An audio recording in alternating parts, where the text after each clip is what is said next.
Welcome to Midlife Matters.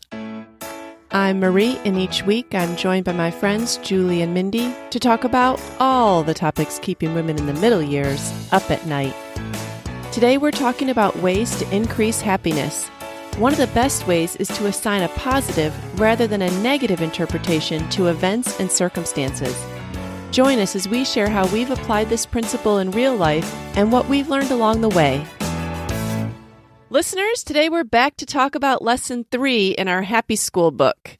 And as a refresh from our first episode in this series, we are reading a nonfiction book called Happy School, where women learn the secrets to overcome discouragement and worry by Julie Gordon.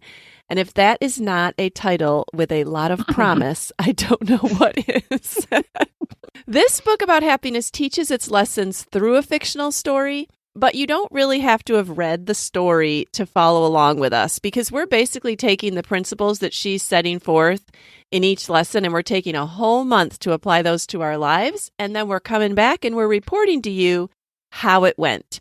And Julie, who has read this book a couple times and is our resident expert, she is going to summarize what we learned in Lesson 1, 2, and now 3 before we start talking about our last month. Okay, here we go. Back in Lesson 1, we learned that all of our emotions are produced from our thoughts. And because of that, the author says we can master our moods by mastering our thoughts. And as humans, we have the ability to think about our own thoughts. And so we can kind of stand back and from our thoughts and listen in on our own self-talk. And she calls this watching the parade of thoughts that march across our brain. Okay. She gives little titles to everything. Yeah. And since we can listen in, we have the ability to interrupt those thoughts, like stop thinking about one thing and intentionally think about something else. And she calls this moving into another room in your brain. Mm-hmm. And that is possible because God created the human mind to only be able to think about one thought at a time. I like this quote at the end of that chapter. She said, negative emotions are to be like the warning lights on your car's dashboard, alerting you to pay attention to your thoughts. All right, Lesson 2, we learned that in life, there's so many circumstances that cause us to feel disappointed. And in Happy School, she calls those things WMDs. Mm-hmm. Not weapons of mass destruction, but what's missing and disappointing. And she said we need to learn to quarantine those things. In other words, not allow yourself to just ruminate on them all the time. That we can control what we think about and when we think about those things. And she does say there are times when we should allow ourselves to think about what's missing and disappointing in our lives. And that's, like when you're searching for an answer or when you're talking to someone who may be able to help you or in prayer, but not just letting those thoughts flood your mind and stay there. And she taught us to refute, reframe, and replace negative thoughts when they come in. And lastly, don't awfulize or catastrophize. Which is the easiest thing to do. What? And I love this sentence. Remind ourselves that situations are unwanted and not preferred, but they're not cataclysmic. Mm-hmm. So that's where we are. Frequently catastrophize. Are Okay. you sure? So the catastrophizing was really at the end of that's kind of what we tried not to do last month. Yeah. And what did we try to do, or what were we supposed to try to do this month, Julie? Okay, so this month we were learning not to assign negative interpretations to our circumstances. And that basically we do assign an interpretation to almost everything that happens in our lives. So we're learning to pay attention to what kind of interpretation we give. Is it negative? And then how could we turn it into something more positive? Mm-hmm. And you guys, I don't think there could have been a more applicable assignment to the holiday season than this one. You're stealing my first answer. That is so true. I cannot wait to talk to you guys about this. Yeah, I thought this was the most relevant of the chapters this far. Yes, agreed. The timing, perfect. Yes. Holidays are just ripe for, you can interpret it either positively or negatively. It affects your mood. Right. It can make the whole thing go great or the whole thing go downhill. It was just so applicable. Right. I can't tell you how many times I thought about the scene from Christmas Vacation that Julie mentioned before, where the mom's in the kitchen, like smoking, and she's trying to quit or has quit, whatever. And she's talking to her daughter, Audrey, and she makes the comment, "It's Christmas, Audrey. Everybody's miserable," or something like that. That went through my mind. I don't know how many times. And it was a nice, like a comedic timing, a comedic break. I was like, okay, take a breath. But if that's not miserable. A negative interpretation, I don't know what is. I know. But I can't help it. It makes me feel less alone. Were any of you guys in the kitchen smoking at any point? I mean, I didn't end up doing that. But I didn't have time to smoke, but if I had a third hand, maybe I would. I know. Marie's like, I was too busy to be smoking. Somebody gave us a bottle of whiskey, and there were so many jokes about this bottle of whiskey when everybody was at the house. So it was kind of like, the whiskey was the smoking. Right. We didn't open it. I'm just letting you know, but okay. Well, anyways, this is obviously going to be a fun episode, listeners. Even if you haven't listened to the first 2 times we've talked about this book, you're going to want to stick around and hear how our holidays went applying this lesson. Obviously, we've got some material here, but definitely, like, this chapter was about teaching us that life is as you assign it. We assign an interpretation to every situation and circumstance. And were you aware of this concept before reading this? I mean, like I said, I was aware of that, but I never, ever think about it. Mm-hmm. No, I think I mostly trusted my interpretations, so I never questioned them. Like if I thought it was true. Like if this That's stinks, right. Then it really does stink. True. So I just never thought to question my negative interpretation that it could be different. Right. I think I think it was in my mind, but I was like, but I feel like we're supposed to really embrace our feelings and emotions, and we should talk about them. And then at some point in my life, I got really sick of that. And I was like, well, let's just stuff them. And now, now it's like, wait a minute, I don't have to stay there. So it's kind of nice to hear it in concrete words, because it gives order to my brain. Right. Well, apparently, according to this book, our happiness does not depend on what happens to you as much as on what conclusions you draw when the events occur. And she says, we know this is true because people with the exact same external circumstances assign different interpretations and thus feel vastly different.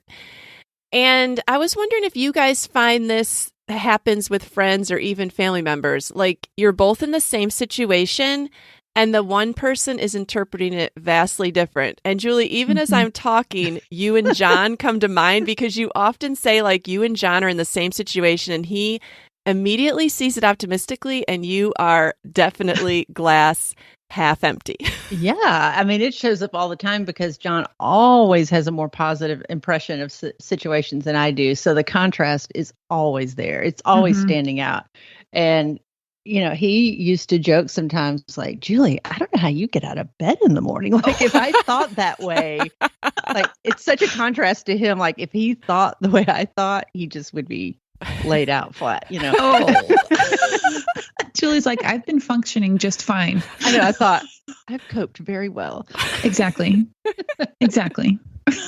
With all of my negative circumstances. Yeah. It's the circumstances. Yeah. Right, that's right. Yeah. Well, I find that often, like, if a friend comes to me with a negative circumstance, I can almost immediately find like a positive for them. Or like, what did you say? You do. I know. I spin it in a way that might not be that bad. But then this line really, really got me in the book for myself. She's thinking about whether or not she can really adjust and think these new ways. And the genie, who in the book, if you are new, is just basically a teaching tool. And so in the story, he's kind of talking to her.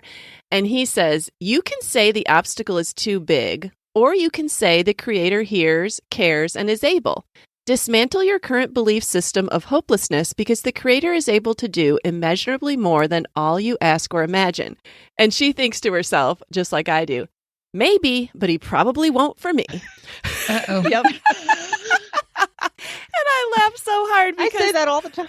because if a friend comes to me, I can definitely spin how God's going to use it for their good and it's going to turn out fine. But if it happens to me, I can see none of the positive. That's right. Hopeless. Yeah. And I don't know. I mean, is that true for you guys? If friends come to you, are you able to spin it better for them than for yourself? Definitely. Somehow we feel like we're a victim, like it's going to go well for everybody but us. Mm-hmm. Mm-hmm. Yeah, it's hard to separate yourself from yourself a little bit more. Like you feel all the emotions, and so you can more separate yourself from somebody else's circumstances. And you're like, oh yeah, I mean that, this is gonna be, could be so much better, or there's this or there's that. If it's something that's, not life threatening, you could do that. But yeah, it's so much easier to be objective. Yes, that's the word I'm going for. Yeah. Well, apparently we can choose a more positive and optimistic interpretation of our circumstances. She says we get to write our own interpretations. Do you find this sentiment lofty or practical? I find myself being sarcastic. Yeah, stinks to be you. I mean, I really do think that if we do write out a more positive interpretation of our circumstances, that is helpful to me, but I haven't thought about doing that before. Before I read this, I didn't think about actually putting like pen to paper or, typing something out, how maybe what I would say to a friend, say it to myself. Right. I kept thinking about the new neural pathways. That was in my mind a lot. And I was like, okay, as we get into the things that we were working on this month, I found myself thinking, all right, it's not easy to keep trying to tell myself the truth, really, in this situation, and not just focusing on the emotion that I had assigned to that situation in the past. Mm-hmm.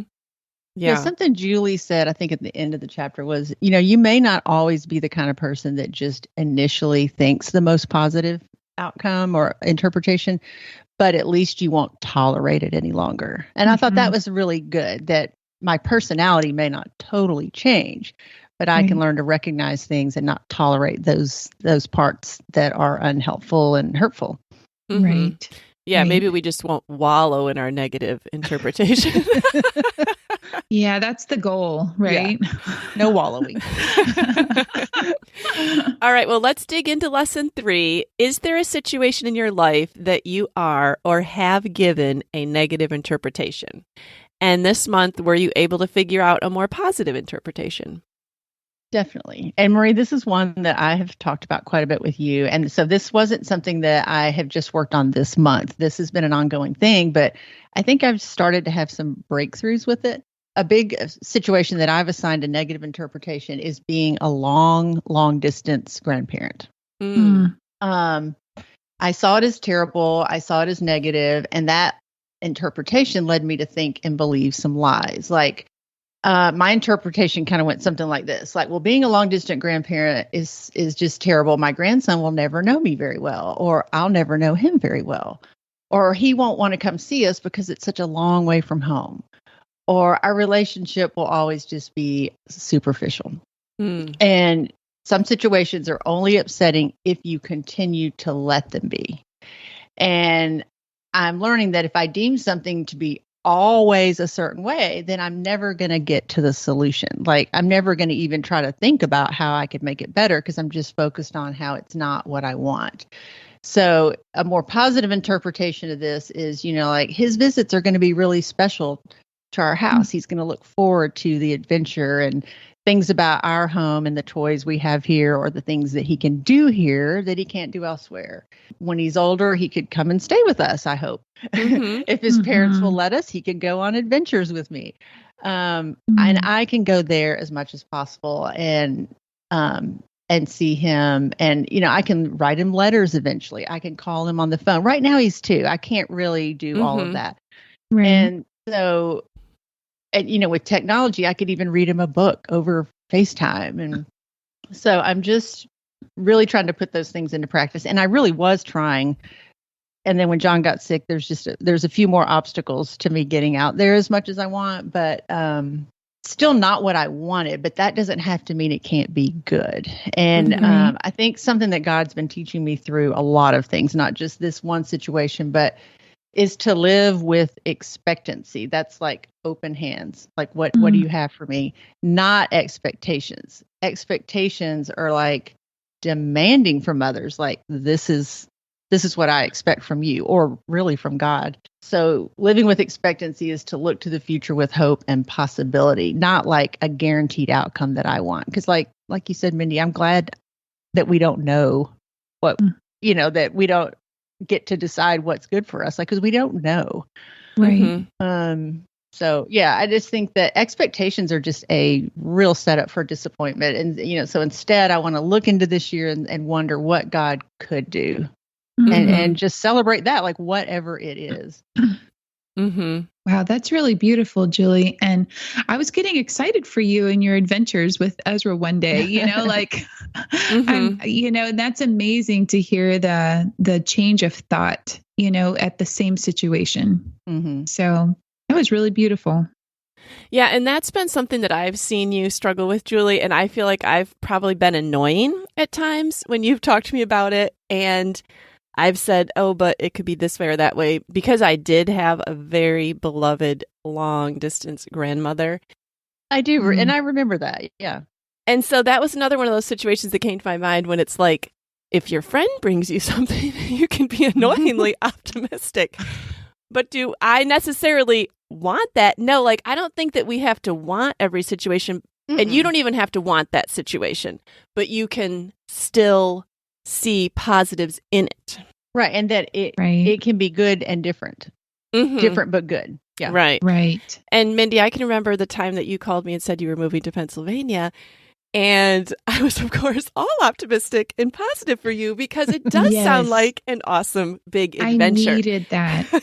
I needed that so much, Marie. But it's also not a circumstance that was easy. And you probably really wanted to tell me to shut up. And even if I was in your situation, I don't even know if I necessarily want that situation. It's just so much easier to see it for other people. Right. Right. Well, you were the one person that could relate with where I was and where I was going. And so I appreciated your outlook, because even if those friends are annoying at times, I mean, I'm not saying you were, but I mean, just in case you might have been. I mean, I hear you. No, it's really nice though, because I think that, those situations, you just have to know, is this a time to just be quiet and listen? Or is this a time, are they looking for some encouragement? Because you kind of have to know, are they open? Are they not open? Is this a time to encourage? Is this a time to just commiserate? Because you have both. There's different times for different things. And so you were the friend, and you did at the perfect time. I needed that encouragement. Well, and Marie, sometimes when you encourage someone like that, it's building your own faith, because you're listening to yourself talk. And I sometimes hesitate to give encouragement like that, because I think, oh, I want to be so honest. Like, could I do that? And if I can't, it's hard for me to give that to someone else. Right. But actually, that might bolster my own beliefs, I have a funny scenario that deals with this very thing. You know how men are kind of known as, let's fix it, like you tell your husband a problem and he's going to tell you how to fix it. And you're like, I just needed you to listen. Right. Right. I was just thinking about poor men in this situation. I know. Okay. So here's something. I'm not sure when Bryce picked this up, but it is such a wise thing to do. I have noticed him over the years coming at a situation with just a kind question, like, I will have a situation and I'll bring it. And I've seen him do it with me and with the kids. And he'll say, do you want me to fix it? Do you want advice? And so he will ask. And it actually has not been an annoying question for me, because I can say yes or I can say no. Right. And And so I appreciate, because he might be thinking, oh, I know 10 ways to fix that, And I'm like, I don't want to hear that right now. Yeah, I'm not ready to fix it. I'm trying to complain right now, I want to wallow for a little while. I know. So I like that question. And I think that works with friends too. It's just saying, like, you have that, like, what do I do? I think you can say, what do you need from me right now? Mm-hmm. Right. Yeah. Right. Well, can you think of other situations or circumstances where you maybe tried to frame things more positively? And Julie, I appreciated that you put in parentheses for this question that they could be very minor. And you guys have known me forever, and you know that I basically break down in January. and I just had my usual breakdown. Like, I give all of my emotion and energy and planning and mental space to the holiday before it happens. Then I get through it, and afterwards I have an absolute crash.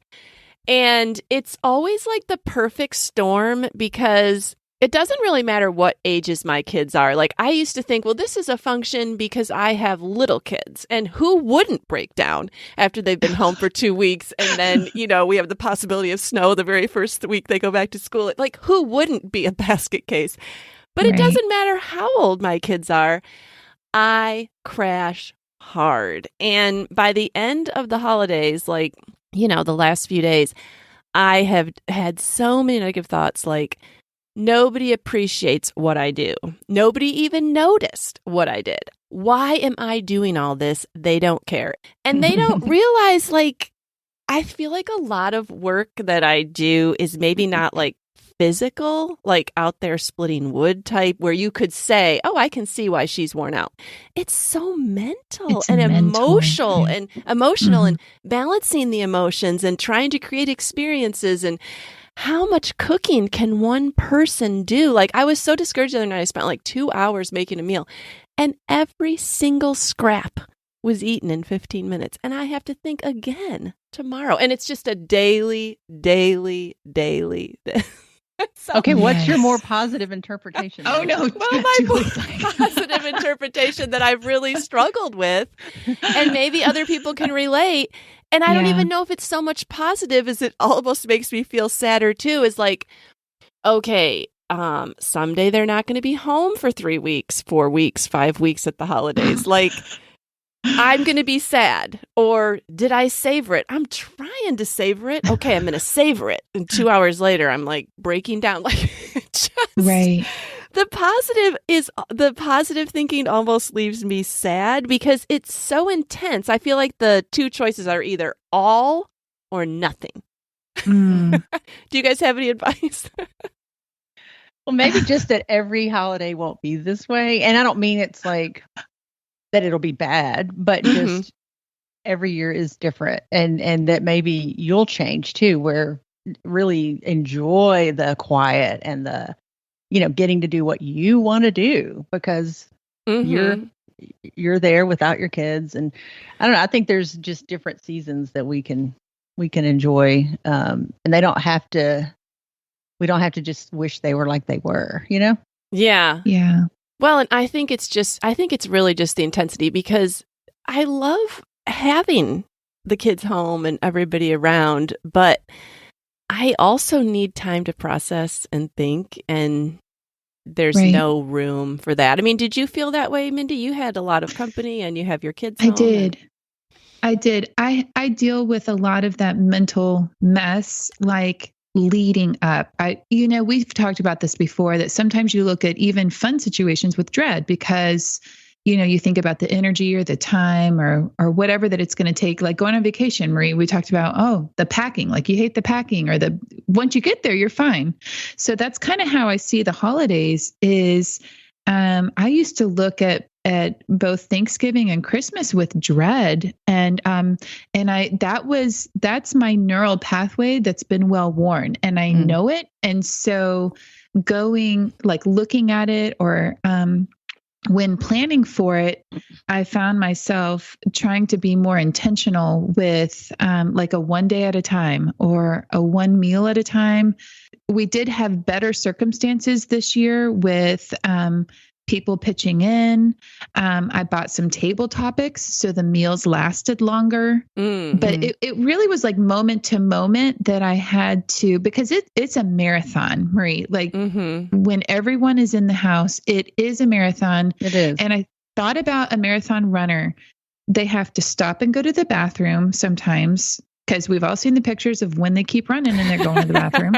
Sorry, I just had to say Not pretty. Not pretty. You have to stop and go to the bathroom. They carry gummies. They carry water. Like you're hydrating. You're feeding yourself along the way for an intensive, 26.2 miles or whatever. Anyways, I thought about the marathon runner and I was like, well, we have to hydrate. We have to eat along the way. We need nourishment.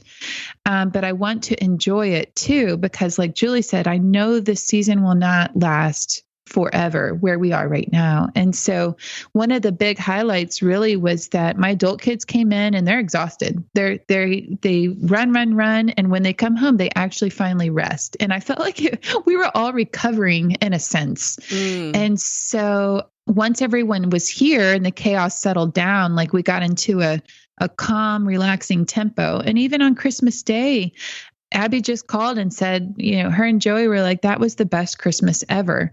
Well, I didn't plan it, but we woke up and I was like, I think I feel like making breakfast. I had not put that on myself to do, but I wanted to in the moment. And the meal lasted a really long time. I'd mentioned these table topics that I bought.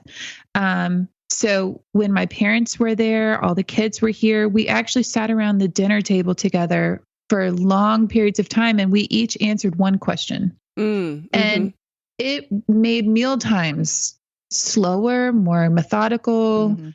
Then thankfully people helped in the kitchen.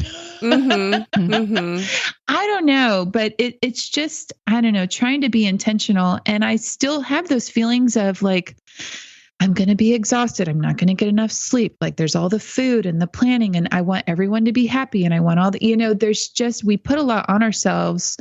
And to remind myself, I'm not in charge of their happiness. I am not in charge of their experience. Like I just need to be a whole person because it's hard. We take it all on. Gosh, y'all's were still kind of heavy. I really thought a very minor thing. Okay. What was a minor thing for you, Julie? Well, I have the neighbor that never waves. So she doesn't like me. She doesn't want to be my friend. Seriously? Like that's where I go. That's my negative interpretation. She's probably distracted with all her kids, or she has her earbuds in and she's on the phone, or she's or she can't see. Yeah. Like I don't have to assign that. So I'm just giving her grace, or like if you try to get together with a friend and they repeatedly can't get together, like, well, they really don't want to be my friend. Like, no, stop. That's not that. You don't have to give it that interpretation. Right. And one that I thought that was kind of funny was one night I was sitting at dinner. This was kind of late, like 6:30 or 7, and my phone rings and the caller ID is my doctor. Like it's his name, Craig Wareham, MD. And I just almost didn't answer the phone. I freaked out. Like, okay, there's only one reason he could be calling me. It was to tell me I have some dreaded disease. Yeah, I'm dying. I have 3 months to live. Right. So I picked it up and he goes, "Hey, this is Dr. Wareham. I was just checking in on you." Like he had made a dosage change in my thyroid medicine. So he was just, after hours calling to check in on me. So the positive interpretation was he's just a nice guy. He's a good doctor. But I immediately went to worst case scenario. Oh, yeah. I'm sure everybody answers his phone call like, hello? Like, I don't want. Right. Please. Yeah. Don't let it be bad news.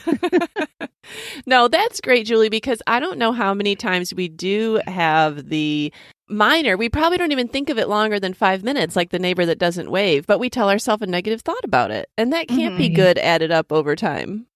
Right. I know I had a lighter one, and it's funny that I would even say this because you think that having multiple children that you would learn some lessons, but every kid is different and teenagers are still teenagers. And so even though I've been through 2 teenagers, I've got 2 more. And it's so funny because with one of mine right now, I can definitely see the testosterone like spiking and lowering and spiking and lowering. Mm-hmm. there's teenagers will have mood swings. And so for Bryce and I to know that, like, if we ask a simple question and he wants to bite your head off and you're like, okay, not assigning teenager as being bad, but just knowing that, okay, like there's a lot going on, and don't overreact, and don't assume that the next couple of years in our home is going to be difficult just because, he's going through a lot of change and transition. Right. Even, looking and seeing the joy of teenagers, the joy of raising children. And it's just like, okay, yeah, like, let's not forget, we need to have some thick skin sometime, Yeah. And that comes with experience, because that's harder to do with your first one than it is your third or fourth. By the third or fourth, you're like, I know that passes. It won't always be this way. Yeah. It won't always be that way. You're like, okay, we're just in a mood right now. It's not going to necessarily last, but it is right now. Right. Well, one of the things that women tend to default to negative interpretations is aging. And like, I don't know, once in a while, I see somebody like proudly kicking butt, sharing their birthday year, and they're like over 50 and they're like, look at me world. But most of the time, women are like flying under the radar. We want to look younger than we are. We hope people think we're younger than we are. We don't want to think about ourselves aging. Like, how do you guys look at aging? Do you look at it negatively, positively?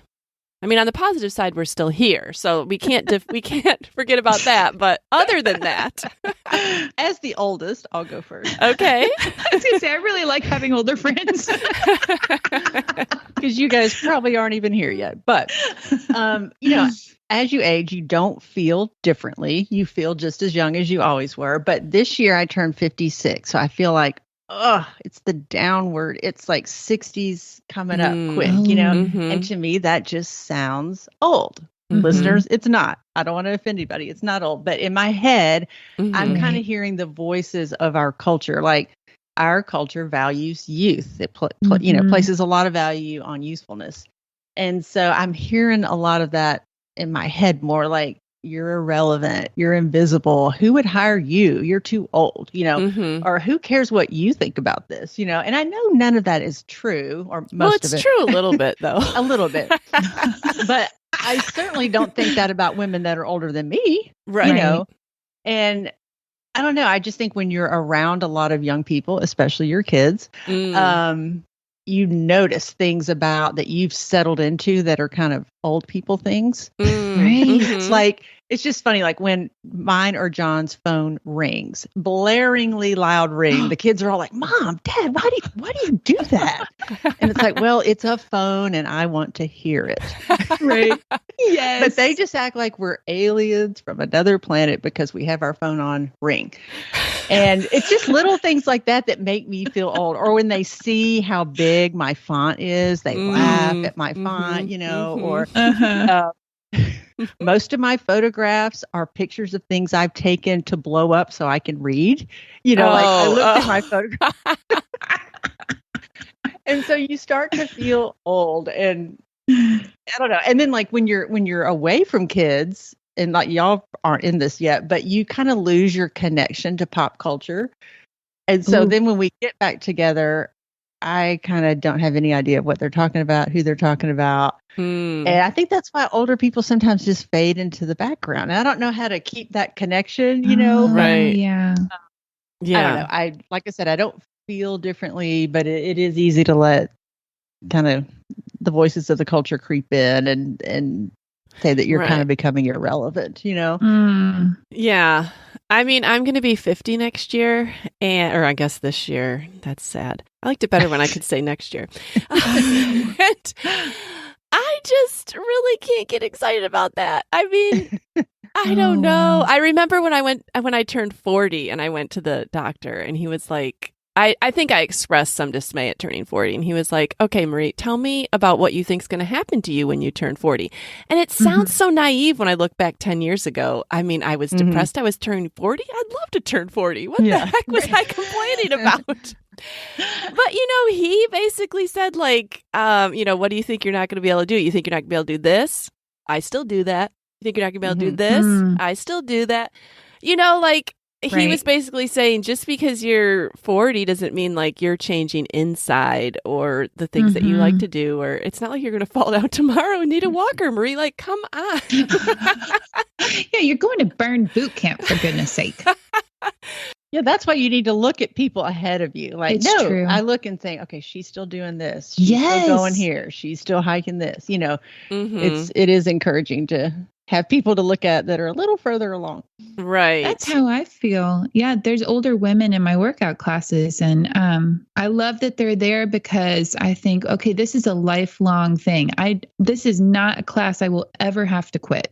Right. Yeah. Well, how can we frame it more positively, Julie? What kinds of things are you telling yourself? Well, that I don't feel any different, that I am probably in the best shape I've ever been in. I take care of myself better now. I have more time. I get to do the things I want to do, and I get to plan and dream about things that I can do in the future. And I look at people way past me that are still doing those things. And and I just think with age comes wisdom and growth, and I'm glad I'm not the person I was at 40, really, I wish that I could have been the person at 40 that I am now, so hopefully that will continue. So that should be getting better and better and better. I do that was one of the things I thought about, Julie, was I want to age with wisdom. Like I want to be a joyful old woman. I don't want to be the grumpy old woman. I don't want to be stuck in my ways and not willing to learn the new pop culture, when people come home and I am out of it. I want to continue to learn. And I think that openness or that constant learner mentality, or even still being willing to humble yourself and admit mistakes. Because I think that you can get to a place where you're like, well, this is just the way I am, or I'm old enough to be able to say, this is what I want to do. And this is what I don't want to do. Well, maybe trying to stay open, even though I do sense that I have more preferences as I get older. I like my pillow. I like my bed. I like to eat at these times. I like these foods, and I think that you can sometimes put your preferences before people and start to close yourself off as you get older. You're like, I've been uncomfortable before. I don't want to be uncomfortable anymore, and I want to be willing to be uncomfortable and learn and be gracious. And I think it just goes back to what you put your identity in. Is it looking young and like maintaining your body like you're 30, or is it, and I'm not saying you should not better yourself, take care of yourself, whiten your teeth, straighten your hair, curl your hair, like whatever. I'm not talking about those things, but that can't be your whole identity. If it's about being wise, I think you'll age more gracefully. In this conversation, I saw a really funny thing. It's a picture of Cher, and it's a quote from Cher, and it cracked me up. I just saw it last night. And Julie, this is a nod to going gray. She says, going gray is fine for other girls. I'm just not doing it. I will say going gray instantly I know it aged me to the world 10 years, because I get more honey from people. I get yes ma'ams from people that I think are my age, and then people holding doors open for me. I'm like, what are you doing? I can get this. I can bench press this door. And I'm constantly looking at people like, okay, she has gray hair. Do I look like her? Do I look as well as her? No, you don't, Julie. It's kind of it's weird to just instantly age like that. Like in the world's eyes. Right. But I love it. I'm glad I did it. Yes. And it's so beautiful. Well, let's talk about other areas where we might assign negative interpretations. There's so many things in the world that we might assign negative. Did you guys have anything this month where you came across a situation where you started out thinking negatively and then you moved over to the positive? I think a positive interpretation that could apply to a lot of life situations are it won't always be like this. Like, Right. I have a friend who had a particularly hard season this year, and Christmas was very different. And she found a lot of comfort in saying, it's hard this year, but it won't be this way every year. Right. Mm-hmm. And so I just think that, she couldn't put a specific positive interpretation. Like, I don't know what it will be, but it won't be like this. Mm-hmm. Right. One of the things I wrote down was trying to feel at home and in place. You guys know I love where we live. We're very happy in our new community and our new home. One of the negative things that I could see creeping up is we're happy here, but we don't have like lifelong memories with people, or we don't have, a lot of time associated with this place. And so there are a lot of situations that I still feel new, like we're still making this our home, and we're still praying for those close friends, and friendships take a lot of time. Mm-hmm. And so then being able to look at the positive, or giving that a positive interpretation, is being so thankful that we're not looking to transition again, that this is something that takes time, and you can't make time go faster. And so while I was excited for Christmas, I was really excited also to put the Christmas away and just jump into the new season. I can't tell you how excited I was January 1st to know that we're coming into a year where we're not transitioning. And that brings me a lot of joy and comfort, but also then putting the work forth, or making the effort to continue to get to know people better, continue to put yourself out there, because it gets hard, it gets tiring, to keep learning about people and learning new things to do in town, and getting out of my comfort zone. It's just all, and every season is a first during that first year. And so all these firsts are kind of exhausting, to be perfectly honest. And so telling myself, all right, like, you're uncomfortable, do it. You're going to be so happy when you're done. And I am. And so, yeah, I kind of felt that way as 2022 came, for a little different reason, Mindy, because it was kind of like, ooh, 2022, the year I have dreaded. I will become an empty nester in 2022. I mean, how long have I been like holding that at arm's length? And but I also thought, okay, I am going to look at this positively. Like, this is the year of 2022. If I want to, if the world ever opens back up, plan a big trip this fall, or do something just Steve and I only have to pay for 2 people. I only have to think about the schedules of 2 people. I only have to, if I want to, never make dinner the entire fall when people are at college, I don't have to. Like, there's some positive things that I need to start thinking about, so that I don't spend the first 9 months of 2022 in a little puddle. No, Marie. And since you can only think one thought at a time, right, those are much better thoughts to dwell on. Right.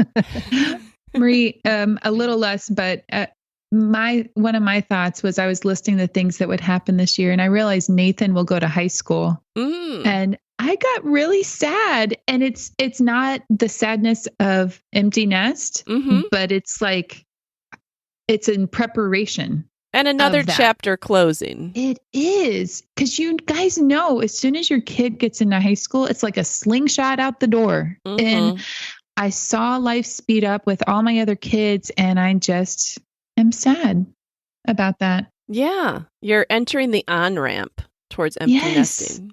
Yeah. Before you weren't on the on-ramp. Right. I know. Yeah. So, and now I'm like at the last toll before they shoot you on. You do live in the north, don't you, Marie? Toll roads. So anyways, okay, well, the author mentions a quote by Chuck Swindoll. We're all faced with a series of great opportunities, brilliantly disguised as impossible situations. I mean, Julie, I feel like you probably have the most impossible situations of the 3 of us. And when you read this quote, is it comforting? Yeah, I think it's just looking for hidden opportunities and blessings in our trials. You think, well, gosh, what could that be? And I don't look at it like, well, I'm so glad John has cancer because then I can, learn this. It's not that way, but it's learning to kind of see events and situations as neutral, but then how can I make it better? And I love this quote. There's a quote by Elizabeth Kubler-Ross. She's a psychiatrist. And she said, beautiful people do not just happen, they are made. And she said they've known loss, they've known defeat, they've known struggle, they've known suffering. And, like I said before, I just hope that I am a different person through all that I'm going through. And those are the hidden things to find in trials. Like I can be more sensitive, more compassionate, more empathetic, more relatable. Like, I wouldn't say, yes, I'd choose this for those things, but I didn't get to choose, And then I thought about how this relates to like what we're talking about this week. It just reminded me of something that happened to us on Christmas Eve. Like, if you interpret a situation as impossible, like the quote said, disguised as impossible situations, I think that's an interpretation. Like, is it really impossible? Because if you say it's impossible, then there's no solution. So you're not even going to spend much time looking if you already think there's no answer. And, I just want to start asking, well, what if this works out? What if the best happens? And not like holding on to like it has to be that way, like it has to be the way I want it, but just what if, instead of what if worst case scenario, Right.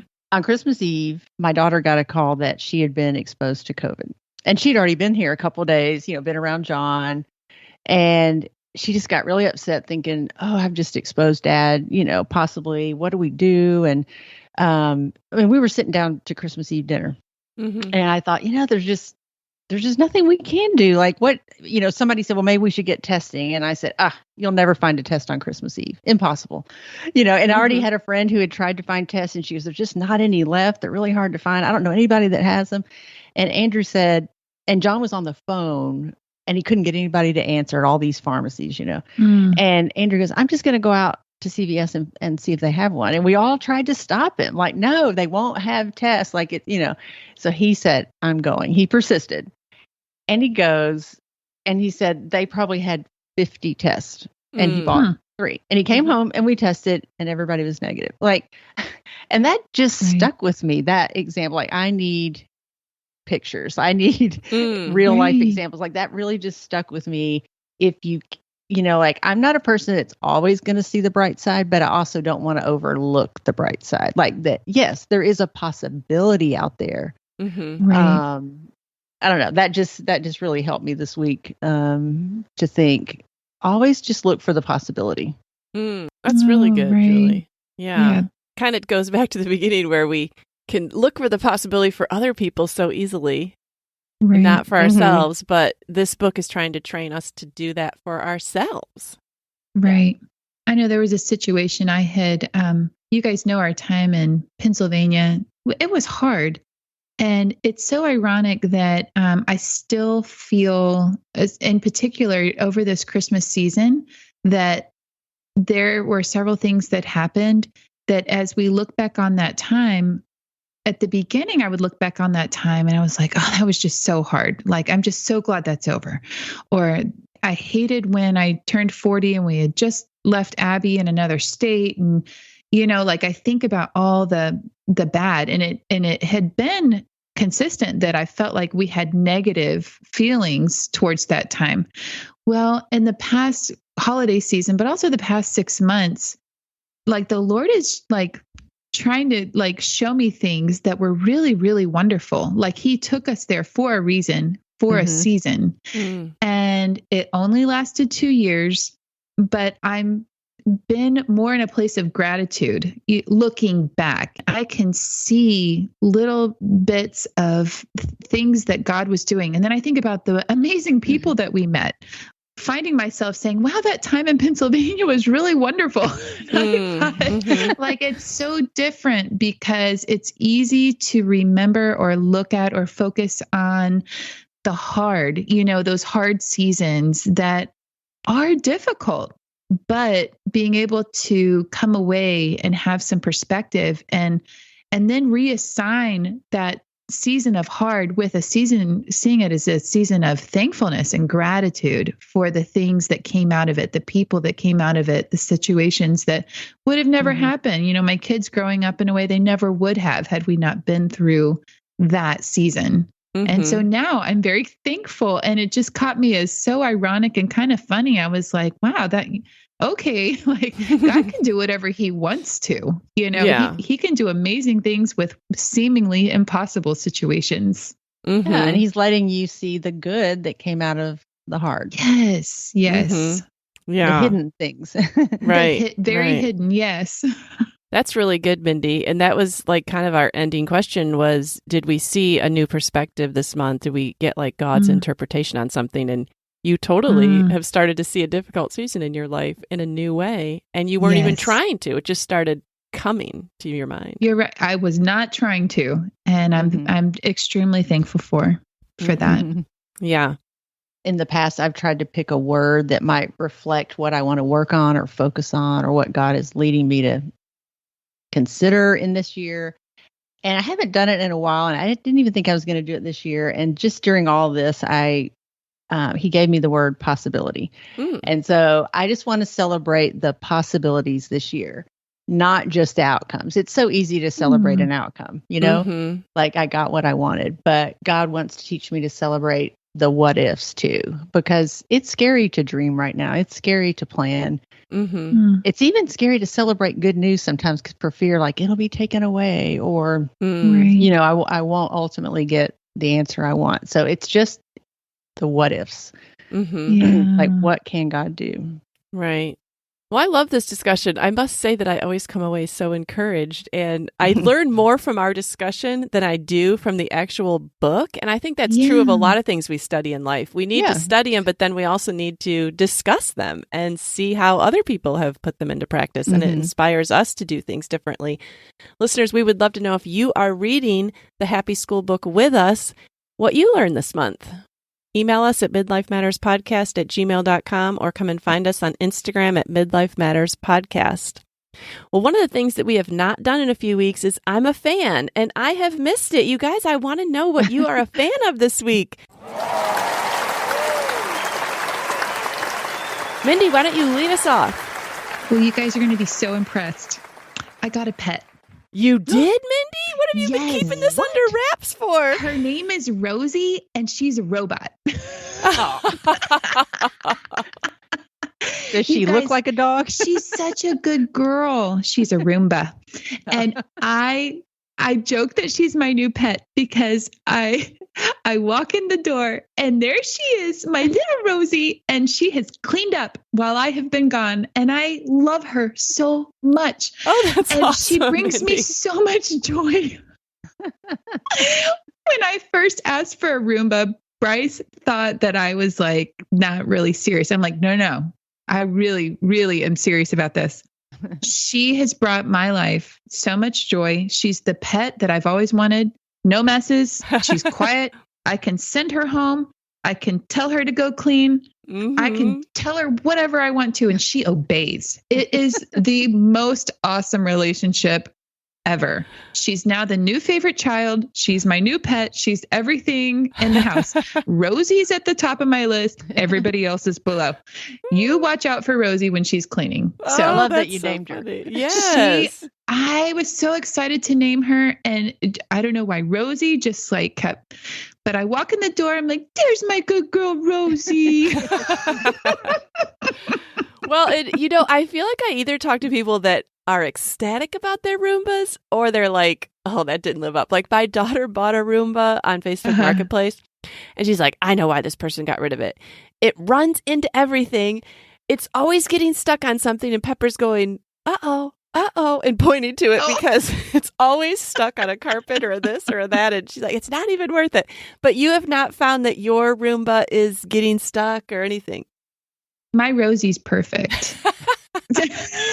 Oh, she's going to be one of those proud pet owners. I am. But in all fairness, I joke about the pet thing, but this is another discussion for another day. I am feeling the pet urge. So we will talk about that later. We'll put a pin in that. Well, definitely. Yeah. All right. All right, Julie, what are you a fan of this week? Well, I'm a fan of a movie. It's called Belfast, and I think it came out in theaters in November, and it might still be out, but we watched it on Amazon. And it's a coming of age film, and it's kind of semi-autobiographical. Kenneth Branagh is the director, so it's his life, and it's the story of his childhood in Northern Ireland in like the late 1960s, kind of when the tensions were high between Protestants and Catholics, and they were fighting. And it was just a really tumultuous, dangerous time to be there. And it was just a really personal movie about how it affected their family and just the, real life families. And something that was really kind of cool was they went to the movies a lot to escape. And they went as a family, and it showed them in the theater, and they were watching Chitty Chitty Bang Bang. Oh, one of your favorites. I just thought it was so funny to see them like 1969 in the theater watching the movie that I just talked about. So it's just really, it's filmed in black and white, but I'll say it's really, it's beautiful. Like it's, it's not the old black and white. Yeah. Right. So, the other good thing is the music. It's all Van Morrison, and it's fun, happy music. Ooh. And he's apparently Irish, and I didn't know that. So the soundtrack is awesome. And it's just this blend of modern with the black and white. It's just really unique. Wow. And there's some funny, like you laugh in it too. It's a comedy drama, I guess. Yeah. Oh, that sounds wonderful. Mm-hmm. Yeah, really good. All right. Well, I'm a fan of one of my Christmas presents, you guys. My daughter got me a subscription to Instacart.